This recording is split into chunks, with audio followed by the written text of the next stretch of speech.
A carta de Judas nos ensina que sim, somos chamados à perseverança. Mas a carta de Judas nos diz que seguramente nós seremos perseverados até ao fim. É isto mesmo que ele diz na conclusão desta carta. Vamos ver juntos? Vamos ler juntos a palavra de Deus em Judas, versículo 20 até ao 25. Diz assim a palavra de Deus. E eu vou pedir a todos aqueles que podem para colocar-se em pé, por favor, para ler a palavra de Deus.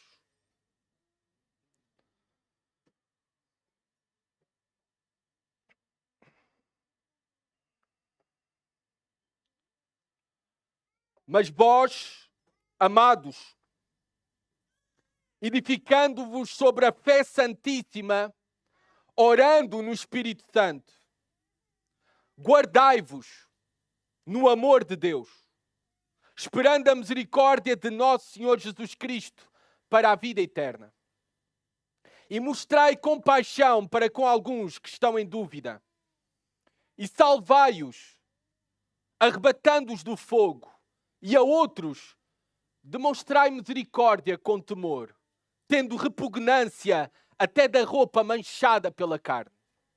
Aquele que é poderoso para vos impedir de tropeçar e para vos apresentar imaculados e com grande júbilo diante da sua glória, ao único Deus, nosso Salvador, por meio de Jesus Cristo, nosso Senhor, sejam glória, majestade, domínio e poder, antes de todos os séculos, agora e para todo o sempre.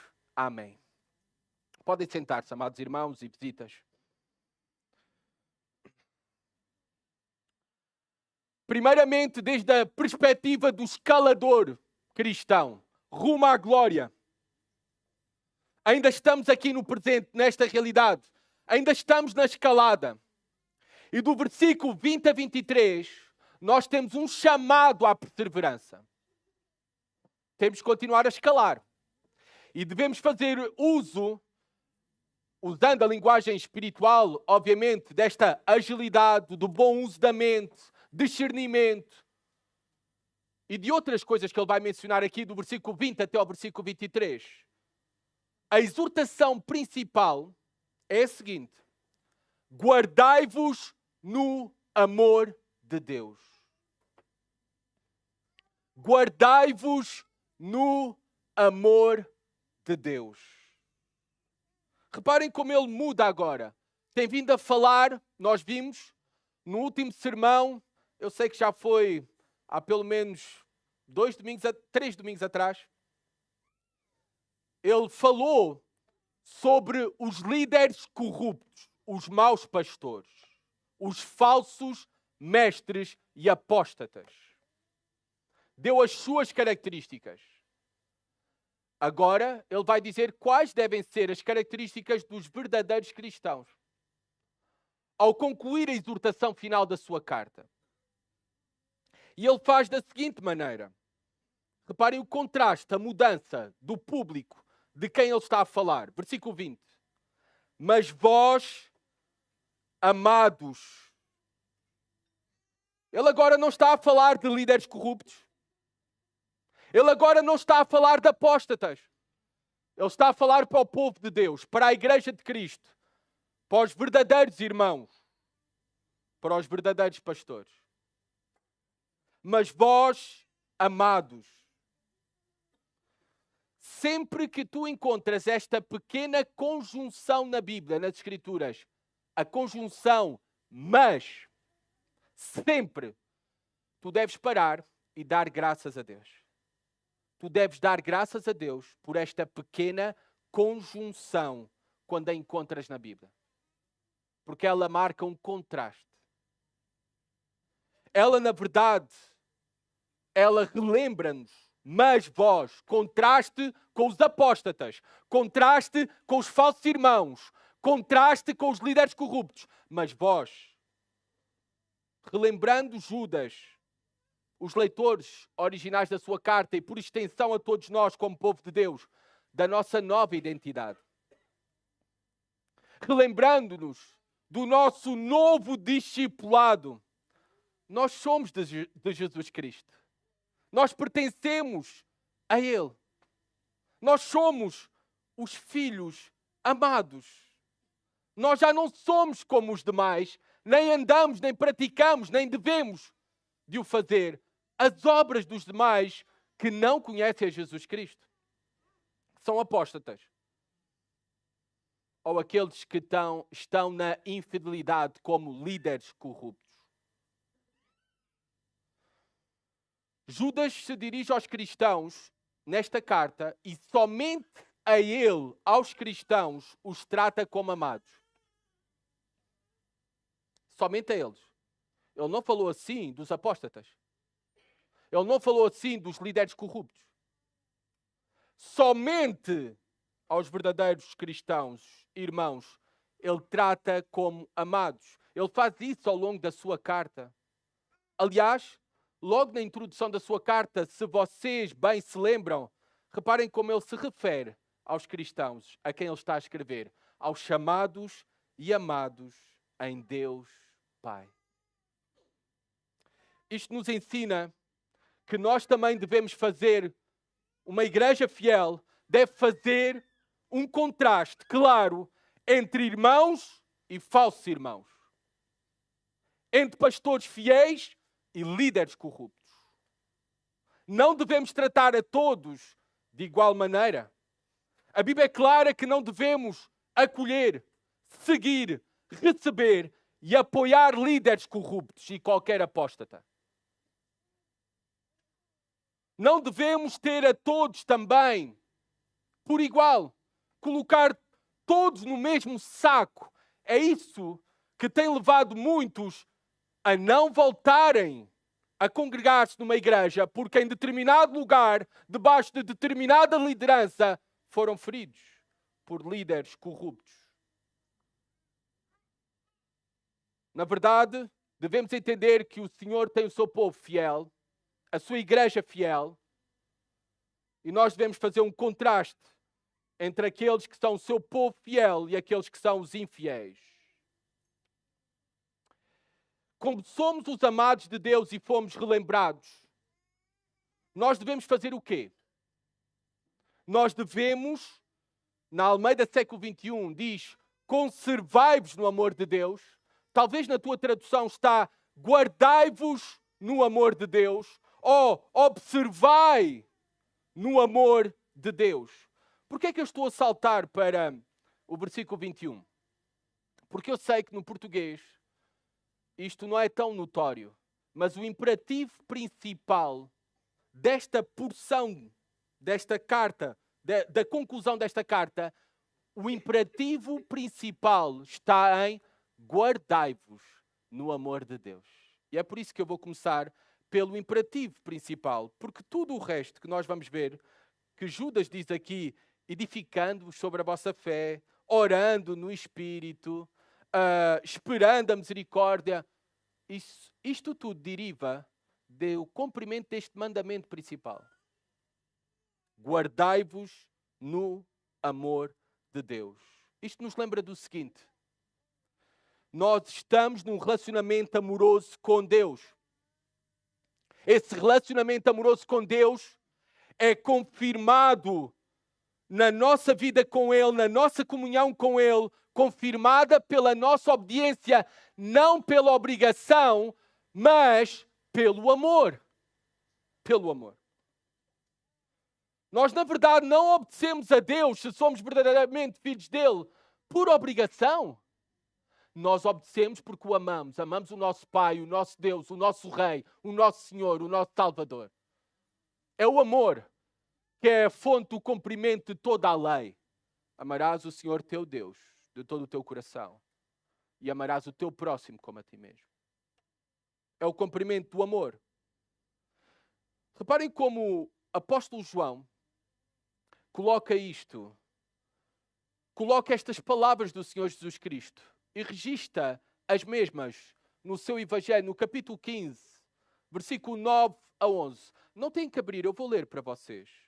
Mas tomem nota da referência, porque nós entendemos esta dinâmica, a dinâmica que Judas está aqui a apresentar para nós. Guardai-vos no amor de Deus. Que implicações é que isso tem? E reparem como amor e obediência vão juntos nas próprias palavras de Jesus Cristo. Aqui em João capítulo 15, versículo 9 a 11. Diz assim a palavra de Deus. Assim como o Pai me amou, também eu vos amei. Permanecei no meu amor. Se guardardes os meus mandamentos, permanecereis no meu amor. Assim como eu tenho guardado os mandamentos de meu Pai e permaneço no seu amor. Estas coisas vos tenho dito a ti, a vocês, para que a minha alegria esteja em vós e a vossa alegria seja completa. Vocês viram?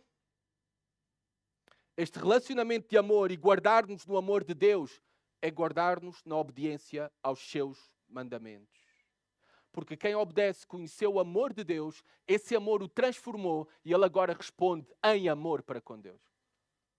Esforçando-se, não perfeitamente, nenhum de nós, mas esforçando-se por obedecer-lhe por amor. E é nesses que são marcados pelo amor e pela obediência que eles permanecem em Deus. E eles são guardados neste relacionamento verdadeiro com Deus. Um relacionamento de comunhão prazerosa e amorosa com Deus. Porque há bênção na obediência. Há bênção. Há bênção na comunhão com Deus. Claro, a nossa desobediência o que produz é culpa, tristeza naquele que é verdadeiramente filho de Deus. Mas quando estamos a esforçar-nos por obedecer, seguir os seus mandamentos, achamos alegria, paz, comunhão, satisfação. Guardai-vos, para que não sejamos como os apóstatas, para que não pratiquemos as mesmas obras dos infiéis. Guardai-vos no amor de Deus, para perseverar até ao fim. Como então podemos cultivar isto mesmo? Conservar-nos, guardar-nos no amor de Deus. 3 coisas são necessárias. Nós temos aqui as tríades de Judas ao longo de toda a carta. Tríades. Ele vai sempre repetir 3 coisas. 3 exemplos. 3 padrões. 3 condições. Novamente aqui. 3 coisas são necessárias para guardarmos no amor de Deus. Primeiro, agora sim, voltando ao versículo 20. Edificando-vos sobre a vossa fé santíssima. Fé santíssima. Santíssima, só o que vem de Deus pode ser assim adjetivado. A nossa fé não. A nossa fé é pequena. A nossa fé é fraca. Não está a falar aqui da fé santíssima, da nossa confiança em Deus. Então do que é que está a falar? Edificando-vos sobre a vossa fé santíssima. Está a falar do mesmo que ele falou ao início da sua carta. Versículo 3, vamos voltar lá. Amados, enquanto me empenhava para vos escrever acerca da salvação que nos é comum, senti a necessidade de vos escrever exortando-vos a lutar pela fé entregue aos santos de uma vez por todas. É esta fé que foi entregue aos santos, que é a fé santíssima do versículo 20. O que é esta fé que foi entregue aos santos?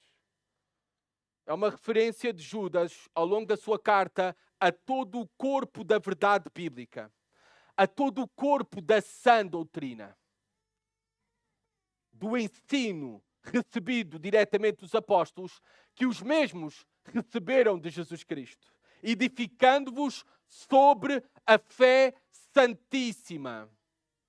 Ou seja, a maneira em que nós podemos edificar, continuar a crescer, a construir a nossa fé. E aqui é uma clara referência a crescimento espiritual.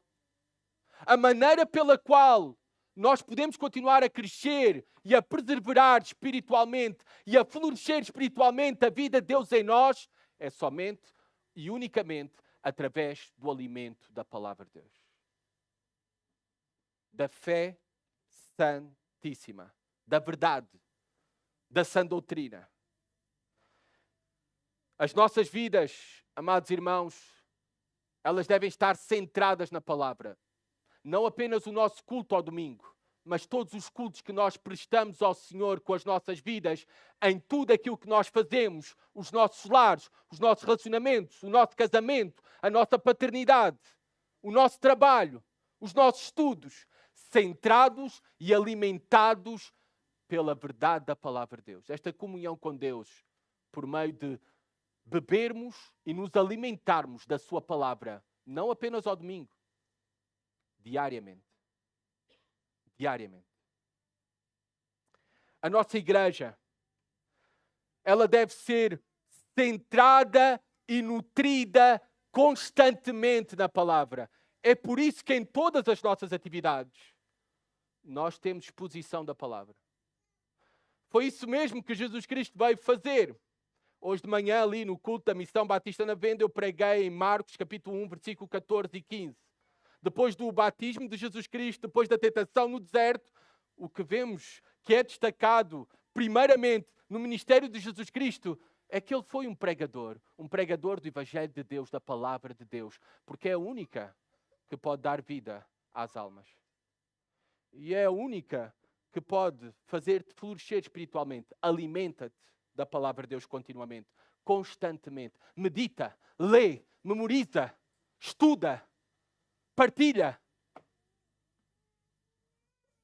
Que isto seja uma verdade nas nossas vidas e que o Senhor ajude sempre a ser uma verdade na nossa igreja.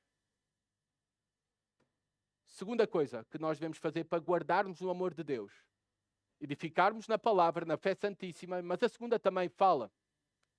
E claro, ele tinha que falar de oração. Orando no Espírito.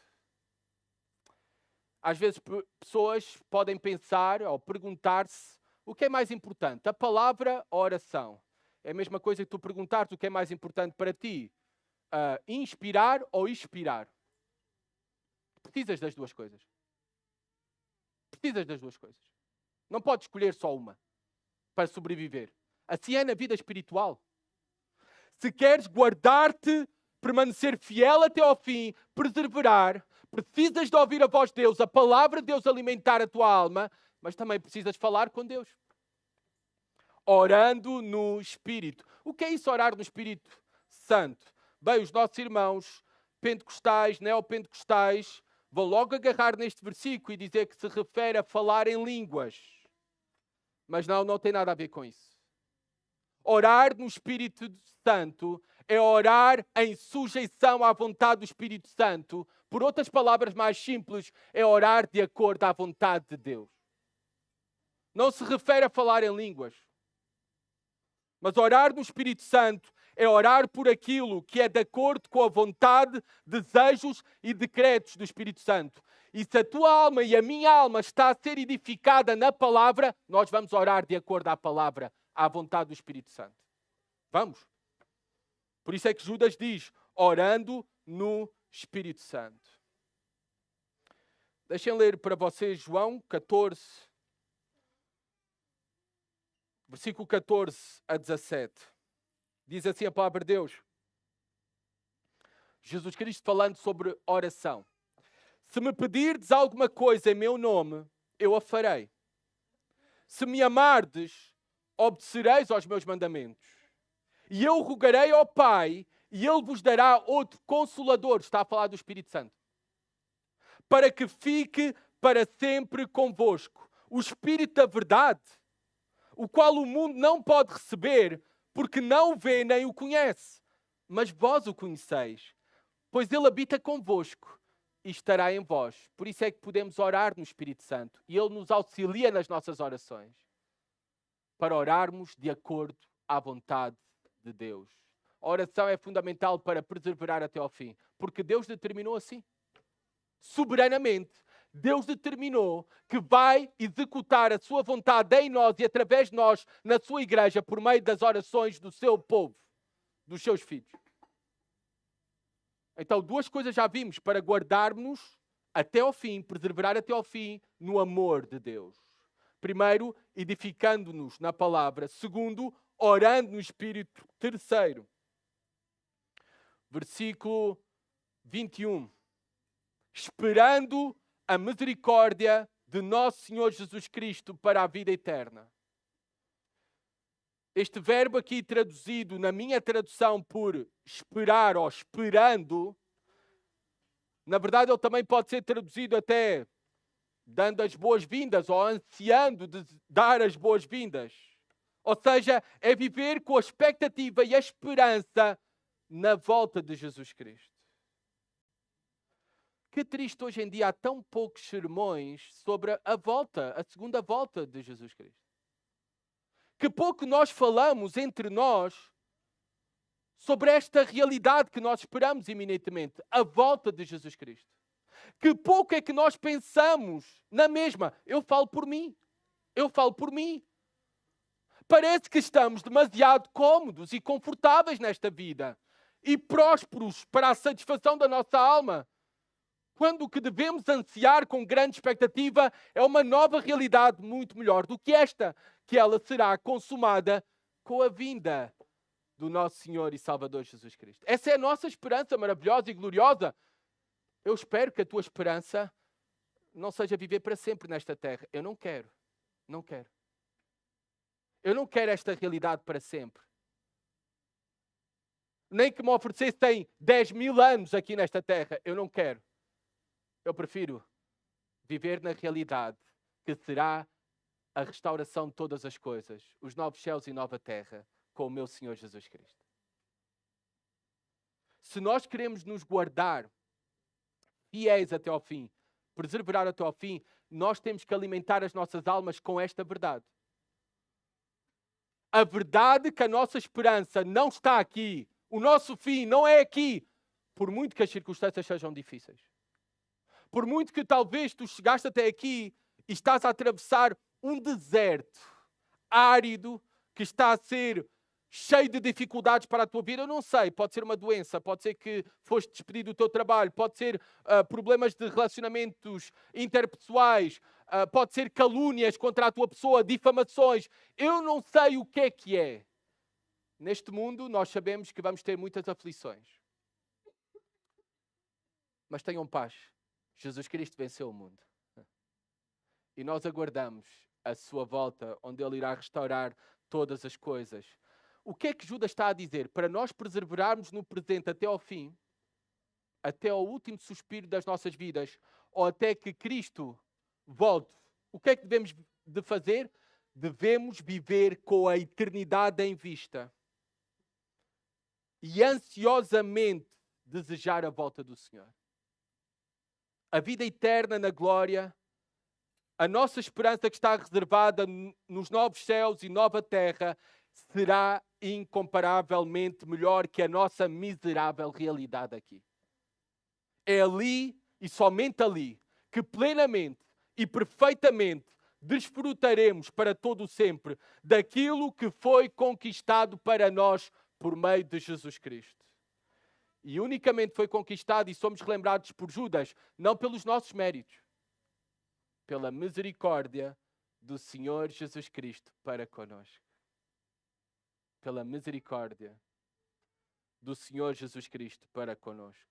E ora, se tu e eu já recebemos misericórdia, e pela misericórdia temos esta viva e maravilhosa esperança, então Judas agora vai dizer que nós até ao fim, na nossa caminhada, na nossa peregrinação aqui nesta realidade, até ao fim, nós somos chamados também a estender misericórdia para outros.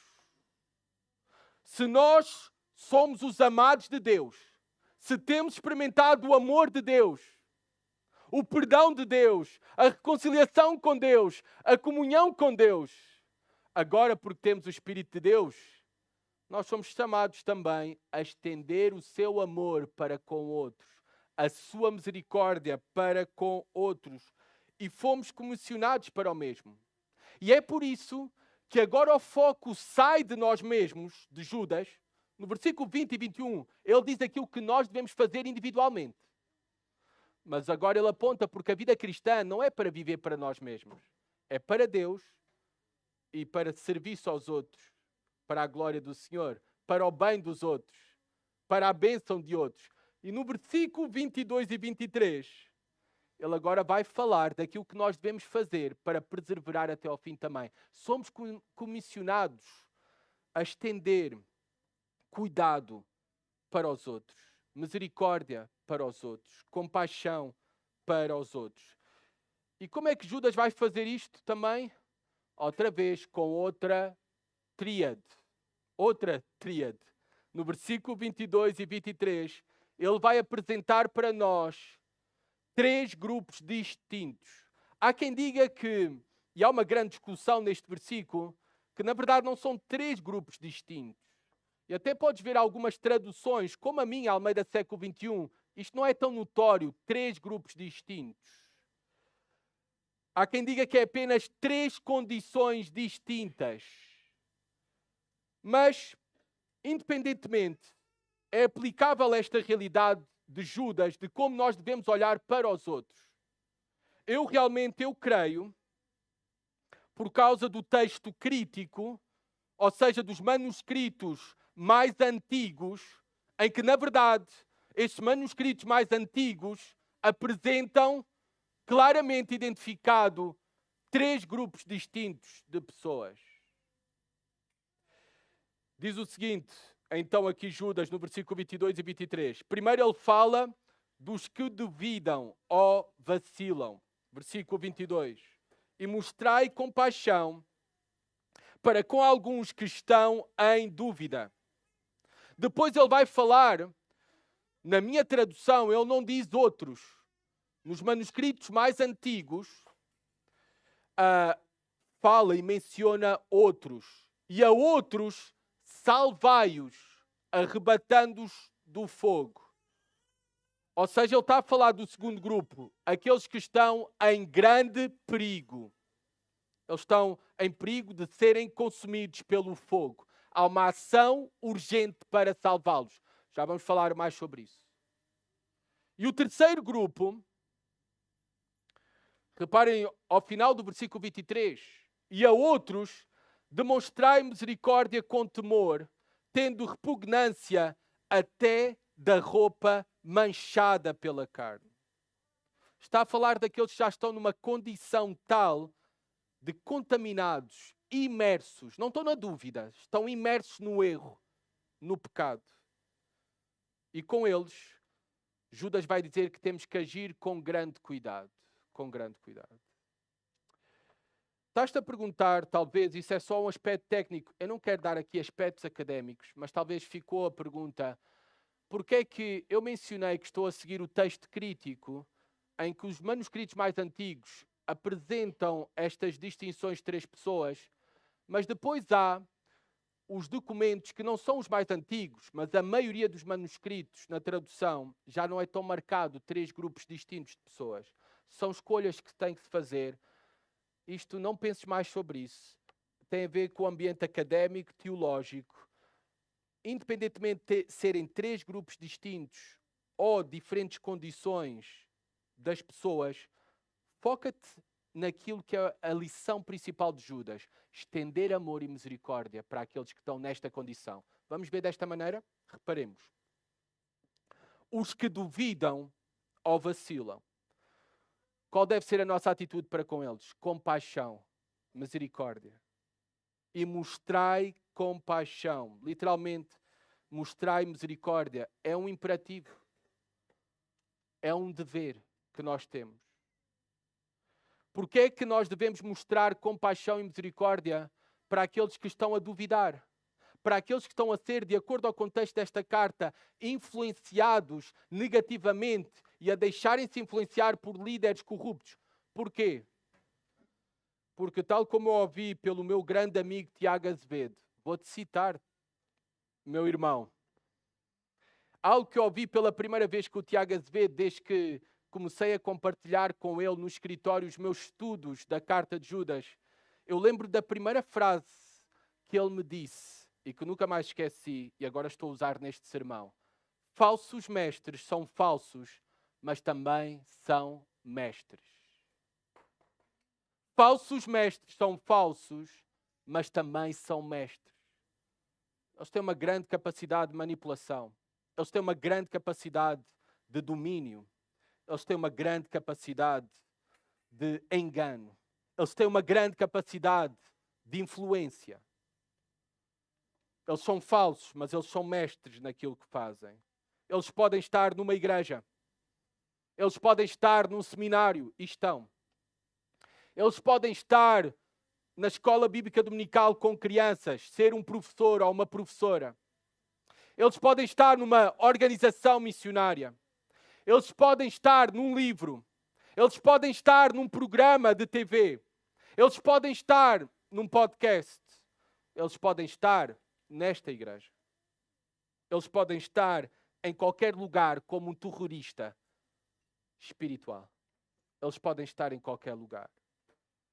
E a verdade, e aquilo que nos advertiu Judas na sua carta, é que líderes corruptos conseguem enganar a muitos.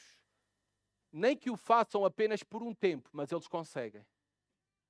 Porque eles são discretos, dissimulados, mestres em manipular e dominar.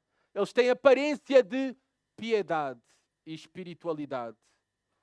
Mas eles agem com intencionalidade. Eles vão também atrás dos mais fracos.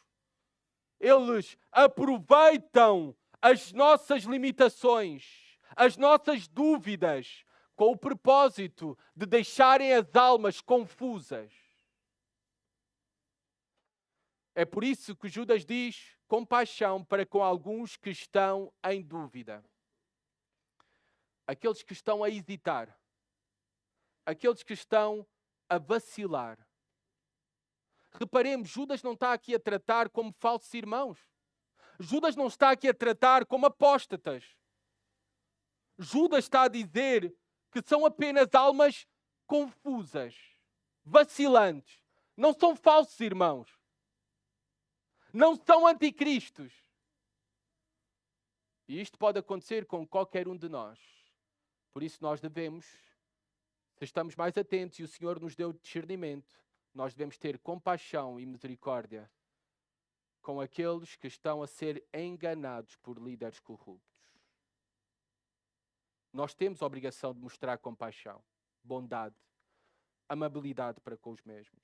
Mostrar misericórdia não significa ignorar a gravidade de seguir falsos mestres ou a gravidade de abraçar um falso ensino.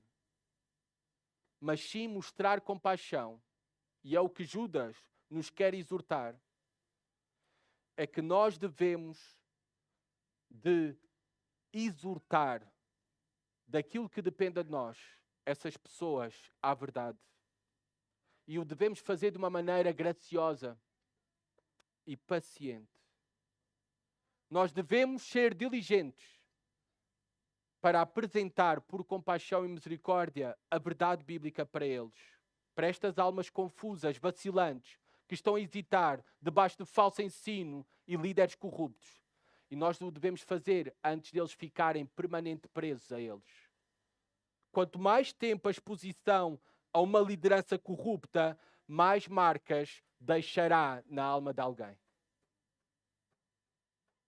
Segundo, os que estão em grande perigo. Aqueles que estão prestes a ser consumidos pelo fogo. Há uma ação urgente para salvá-los. Esta é a imagem, a urgência de arrebatá-los do fogo, da ira de Deus, da condenação eterna, porque abraçaram a heresia, abraçaram o erro. Estão no caminho da apostasia. Diz o versículo 23, e a outros salvai-os, arrebatando-os do fogo. Claro que nós não temos o poder de salvar ninguém. Espero que isto seja claro para todos nós. Ninguém tem o poder de salvar ninguém, nenhum homem. A salvação é uma obra inteiramente pelo poder e a graça e a misericórdia de Deus. Então também nós não temos o poder, obviamente, de salvar ninguém. Apenas Judas está aqui a usar esta imagem de salvarmos outros, arrebatando-os do fogo, para nós podermos ser diligentes como instrumentos nas mãos de Deus, instrumentos para a salvação das almas perdidas no engano, no falso ensino, debaixo de uma liderança corrupta de falsos mestres, e devemos ter como alvo para essas almas que estão rumo à condenação, compaixão, para levar até às mesmas o verdadeiro Evangelho, para elas serem arrebatadas do fogo e da condenação eterna. É aquilo que Tiago diz na sua carta, no capítulo 5, versículo 19 e 20. Reparem, meus irmãos. Meus irmãos, se algum dentre vós se desviar da verdade e um virá-lo de volta, que ele saiba que aquele que fizer converter um pecador do erro do seu caminho, salvará a sua alma da morte e cobrirá uma multidão de pecados. É a nossa responsabilidade. Nós devemos preocupar-nos com a salvação eterna dos demais. Nós devemos olhar para as seitas, para as falsas religiões, e nós devemos olhar com misericórdia e compaixão.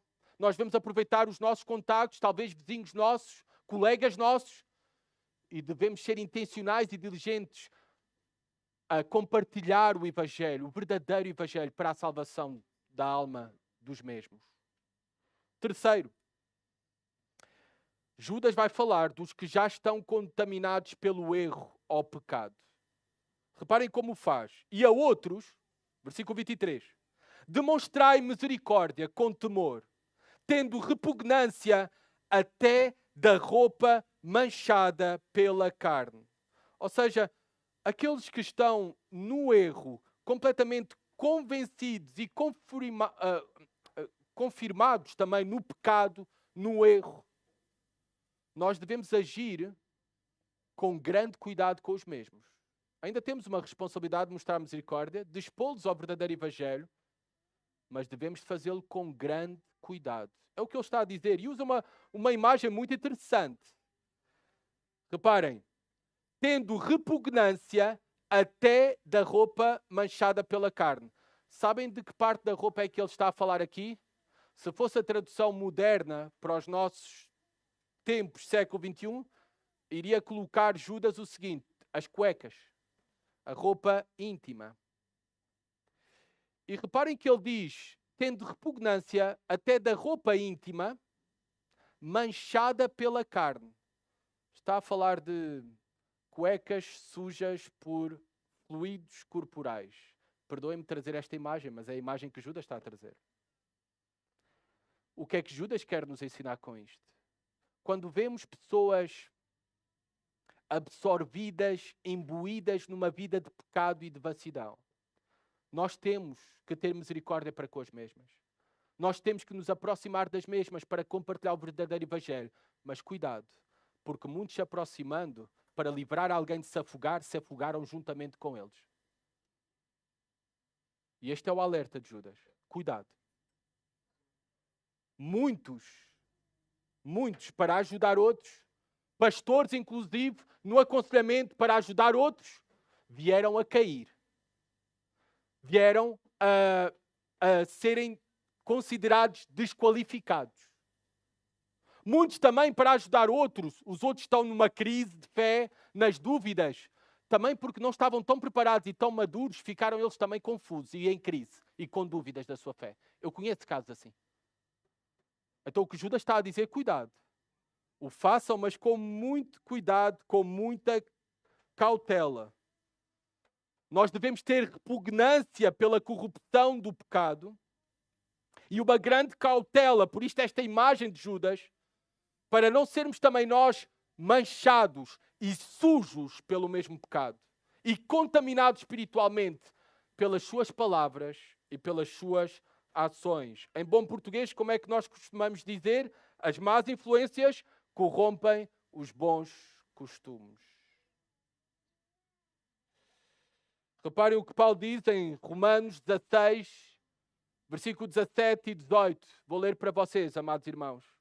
Rogo-vos, irmãos, manter os vossos olhos sobre aqueles que causam divisões, dissensões e obstáculos contrários ao ensino que vocês aprenderam e afastai-vos deles. Para esses homens são escravos, não do nosso Senhor Cristo, mas dos seus próprios apetites. E pelo seu discurso suave e lisonjeira, enganam os corações dos incautos. Cuidado e cautela. Cuidado e cautela. Para que não venhamos a ser contaminados espiritualmente também pelas palavras e ações destes homens que estão imbuídos na corrupção do pecado. Temos de ter misericórdia e compaixão, mas muita cautela, muito cuidado. Depois de tudo aquilo que disse Judas para nós podemos chegar aqui ao final desta carta e pensar que realidade difícil que nós vivemos. Muitas tentações de dentro, muitos perigos de fora. A realidade que invadia as igrejas do primeiro século e que também está presente no nosso meio, líderes corruptos, falsos mestres, apóstatas, falsos ensinos, que nós facilmente podemos ser contaminados. Hoje em dia até facilmente através do YouTube, de acessar YouTube, ouvir determinados pregadores. Tudo isto devemos ter muito cuidado e cautela. E talvez o nosso coração diante desta realidade é assaltado pelo medo. Somos tentados a pensar também o que é que me impede de me tornar também uma vítima? Ou também o que é que me impede de me tornar também um opressor? O que é que me impede? Judas iniciou a sua carta com uma exortação no versículo 4. Lutem pela integridade da fé, da verdade, do verdadeiro evangelho. Lutem pela integridade da fé que nos foi entregue. E ele inicia a conclusão desta carta dizendo: guardai-vos no amor de Deus. Mas parece impossível que nós vamos conseguir permanecer firme até ao fim. Não parece? Adão, em condições perfeitas, não as nossas condições e a nossa realidade. Adão e Eva caíram e fracassaram. Como não dar medo que nós também vamos cair e fracassar e apostatar? Como os exemplos que Judas deu. Onde é que está a nossa segurança? Quem é que poderá ser capaz de permanecer até ao fim fiel nesta realidade? Lembrem-se que ainda não falámos do assegurador, só falámos do escalador. E ele vai terminar, Judas, por falar de quem é o nosso assegurador, que nos garantirá a nossa segurança, permanência até ao fim. Versículo 24 e 25 e terminamos. Aquele que é poderoso para vos impedir de tropeçar e para vos apresentar imaculados e com grande júbilo diante da sua glória. Ao único Deus, nosso Salvador, por meio de Jesus Cristo, nosso Senhor, sejam glória, majestade, domínio e poder, antes de todos os séculos, agora e para todo sempre. Amém. Sim, há uma exortação para perseverarmos até ao fim. Guardai-vos no amor de Deus. Mas não o podemos fazer sem aquele que nos persevera e nos irá perseverar para todo o sempre. É por isso que o versículo 24 e 25 é glória àquele que nos guardará para todo o sempre. Glória àquele que nos guardará para todo o sempre. O próprio Deus, o próprio Cristo. Judas termina com uma doxologia. Palavras de louvor, palavras de adoração. E ele termina esta doxologia para conforto e encorajamento para todos os cristãos, para todos os crentes, para a igreja do Senhor. Para que nós possamos lembrar-nos que a nossa salvação não depende de nós.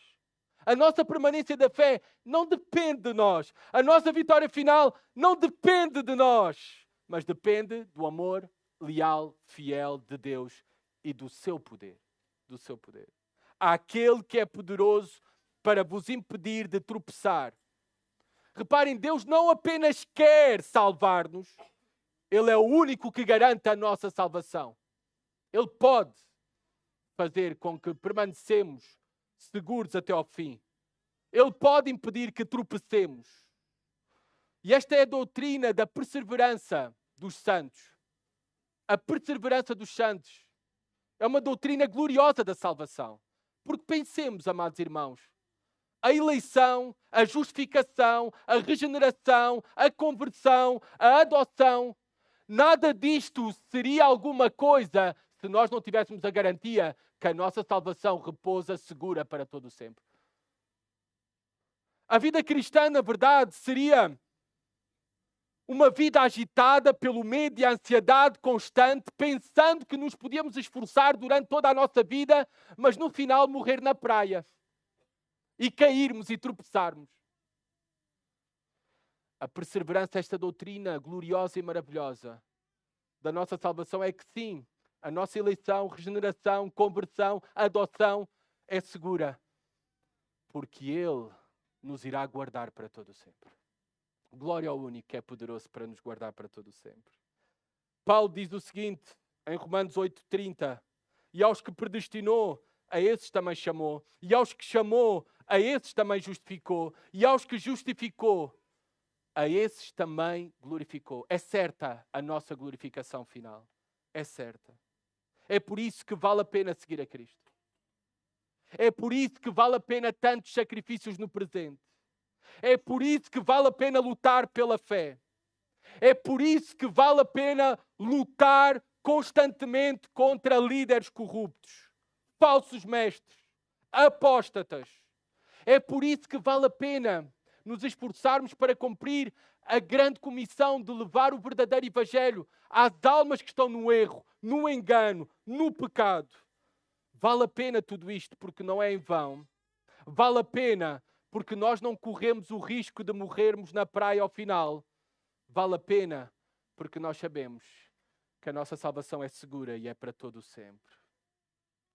A nossa alma confia e deve descansar na pessoa e obra imutável de Jesus Cristo, nas promessas de Deus, no poder do Todo-Poderoso e na providência do nosso Pai Celestial, que nos irá conduzir até ao nosso destino eterno, com toda a segurança.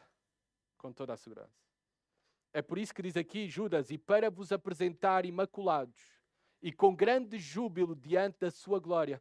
Reparem, Ele não apenas nos vai salvar, Ele vai nos apresentar, literalmente imaculados, sem falhas, sem manchas. Judas diz que, apesar de vivermos uma realidade de pecado dentro de nós e fora de nós, a nossa realidade futura e por toda uma eternidade será uma realidade sem a presença do pecado. Isto torna gloriosa a salvação, estarmos com Cristo, em Cristo, mas sem pecado, porque esta não é a nossa realidade no presente. Ainda estamos marcados pela presença do pecado. Mas o Senhor fará isto. Tal como o pastor John MacArthur disse, no céu vamos experimentar não só uma ausência de pecado. No céu vamos experimentar uma presença de santidade perfeita, sem pecado. Isto é incrível. E unicamente possível por causa da obra do Cordeiro de Deus imaculado e sem defeito, Jesus Cristo, que entregou o seu corpo e derramou o seu sangue em nosso lugar para a nossa salvação. E será uma realidade de grande júbilo, por muitas que sejam as tristezas, por muitos que sejam os medos no presente, por muitos que sejam as tuas depressões, ansiedades, ataques de pânico, luto no presente, o teu fim, o meu fim, o fim de todos aqueles que estão em Jesus Cristo será de grande júbilo diante da sua glória. Vamos experimentar grande alegria em todas as coisas e em todo o tempo, por toda a eternidade. Que maravilhosa esperança. Isto é seguro. Isto vai se cumprir. É por isso que as nossas almas devem dar a glória, a majestade, o domínio e o poder, o louvor por tudo isto ao único que é digno, o nosso Deus, o nosso Jesus Cristo. Cristo é poderoso para nos guardar até à nossa glorificação e Ele o fará. Nada nem ninguém é capaz de nos separar do amor de Deus que está em Cristo Jesus, nosso Senhor. Reparem, Judas terminou esta carta da mesma maneira que ele começou a sua carta. No versículo 1, ele diz: guardados em Jesus Cristo. E ele termina esta carta com esta mesma verdade. Nós estamos guardados e seguros para todo o sempre em Jesus Cristo, até à nossa glorificação. Não devemos temer nada, nem ninguém. Devemos ter a mesma confiança que o apóstolo Paulo expressa na sua carta aos Filipenses, capítulo 1, versículo 6. Estou plenamente certo de que aquele que começou a boa obra em vós há de completá-la até ao dia de Cristo Jesus. É por isso que agora nós vamos celebrar a ceia do Senhor juntos. A celebração da ceia do Senhor dá testemunho às nossas próprias almas e às almas dos outros que nós temos e permanecemos em comunhão com Cristo. E nós antecipamos, ao participar da ceia do Senhor, desta que será a nossa realidade para todo o sempre. Nós estaremos em comunhão com Ele por toda uma eternidade. Isto é seguro. Por isso, meus amados irmãos, igreja, por esta maravilhosa esperança e verdade, que somos guardados em Cristo e o seremos para todo o sempre, celebremos. Celebremos a ceia do Senhor, não por causa de nós, mas por causa daquilo que Ele fez por nós, Jesus Cristo. Celebremos que podemos participar da ceia do Senhor como imaculados, sem pecado, não por causa de nós, mas porque fomos representados na justiça perfeita de Cristo. Celebremos a ceia do Senhor com grande alegria, porque um dia o Senhor irá enxugar toda a lágrima. Não haverá mais tristeza, dor, morte. Celebremos, porque nós sabemos e temos a certeza que não podemos perder a salvação, porque Cristo a conquistou por nós. Celebremos com a certeza que essa salvação e a comunhão com Ele irá permanecer para todo o sempre. Celebremos a ceia do Senhor com esta grande expectativa que Ele vai voltar. Ele vai voltar. E Ele vai mudar a nossa realidade. E a nossa realidade será uma realidade de grande júbilo para todo o sempre. Àquele que é digno, o único, seja dada toda a glória. Por isso vamos glorificar ao nosso Senhor. Amados irmãos e visitas, coloquem-se em pé, por favor, para orarmos.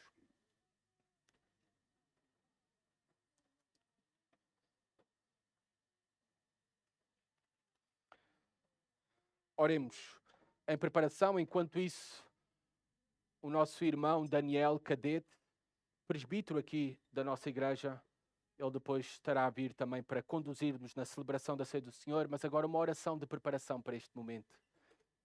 Oremos. Senhor, obrigado pela tua palavra. Obrigado pelo Cordeiro que foi morto e é digno de receber o poder, a riqueza, a sabedoria, a força, a honra, a glória e o louvor. Senhor, nos unimos aqui para glorificar ao único que está assentado no trono, para glorificar ao Rei dos Reis, ao Senhor dos Senhores, ao Cordeiro que foi entregue em nosso favor, Jesus Cristo. E é a Ele que queremos dar louvor, honra, glória e domínio, reconhecendo o mesmo pelos séculos dos séculos, Pai. E o damos por tão grande salvação. E damos, Pai, a nossa adoração por tão grande Salvador que nós temos em Jesus Cristo, nosso amado, precioso Senhor e Salvador, Senhor.